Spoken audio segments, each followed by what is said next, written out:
राधे राधे महाराज जी। महाराज जी, ध्यान लगाकर पूजा करना बेहतर है या मूर्ति पूजन करना चाहिए?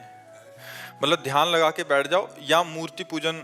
दोनों दोनों। जिसकी बाह्य में प्रियता हो वो बाह्य आराधना करे, और जिसकी आंतरिक प्रियता हो वो आंतरिक आराधना करे। तात्पर्य आराधना से है। अगर बाह्य भी करते तो आंतरिक ही होती है, क्योंकि हम बाह्य श्रृंगार करते होते हैं लेकिन हमारे अंदर चल रहा होता है भगवान को तिलक लगाना है। तो हमारी पहले भावना में तिलक लगता है, फिर बाहर तिलक लगता है। भगवान को आज ये भोग पवाना है तो पहले भावना से भोग लगता है, फिर प्रगट में उसकी क्रिया होती है। कोई भी क्रिया तब होती है, एक सिद्धांत है, जो पहले मानसिक हो जाती है। जैसे हमको कोई भी कार्य करना है तो पहले मानसिक हो जाएगा, फिर प्रगट में उसकी क्रिया होगी। तो अगर आप मानसिक करते हो तो बढ़िया है, और जो बाह्य करते हैं वो भी बहुत बढ़िया है। दोनों बराबर हैं, क्योंकि दोनों से भगवत प्राप्ति होगी। दोनों सत्क्रिया है, उसमें कोई अंतर नहीं है। हाँ, अब अंतर बता रहे। बाहर वो भगवान की छवि की मूर्ति की पूजा कर रहा है, वो अंदर चिंतन अन्य कर रहा है, ये बात ठीक नहीं है। जिसकी बाहर कर रहे हो उसके अंदर से चिंतन करते हुए करो।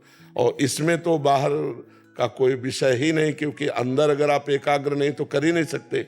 जो ध्यान पूर्वक मानसिक पूजा है वो एकाग्रता पर ही हो सकती है। अगर एकाग्रता नहीं तो नहीं कर सकते हो। और बाह्य में एकाग्रता के बिना भी हो सकती है, पर एकाग्रता करके करे तभी सफल पूजा मानी जाती है। मेन तो एक था सर कि मानव सेवा बेहतर है या नहीं, बेहतर करने पर निंदा हो जाएगी दूसरी सेवाओं की।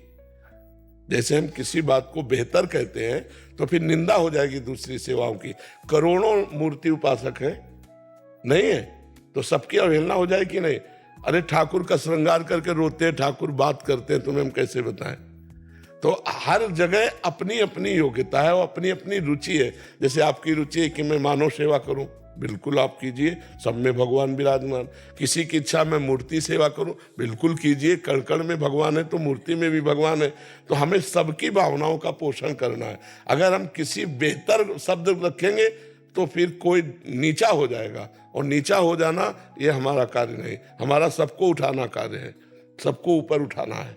और सब जगह परमात्मा है, जो मूर्ति में वही अमूर्त में है, जो चैतन्य में वही जड़ में है।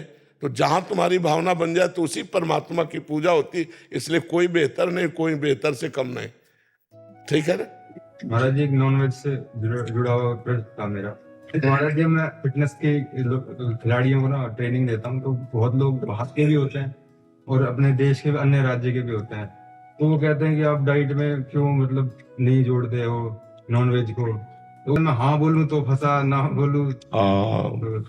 अब है तो समस्या, क्योंकि सब राक्षसी स्वभाव वाले बढ़ रहे हैं, तो उनको चाहिए राक्षसी भोजन। वैसे बच्चा तुम ना ही करते रहो तो अच्छा रहेगा। थोड़ा भले तुम्हारी वो कम चले, क्या कहते हैं, जिम। बदलाव आ रहा है सर। मेरी बिटिया ऑस्ट्रेलिया में पढ़ती है, मतलब वहाँ कह रही बहुत लोग दम मांस मछली से दूर हो रहे हैं। बहुत अच्छी बात है। एक आपसे या मुझे प्रेरणा मिला, एक बात कहना चाहती हूँ। 7 महीने पहले मेरा बहुत बड़ा ऑपरेशन हुआ था और मैंने मांस मछली सब खाना छोड़ दिया 2 साल से, आपसे प्रेरित होके।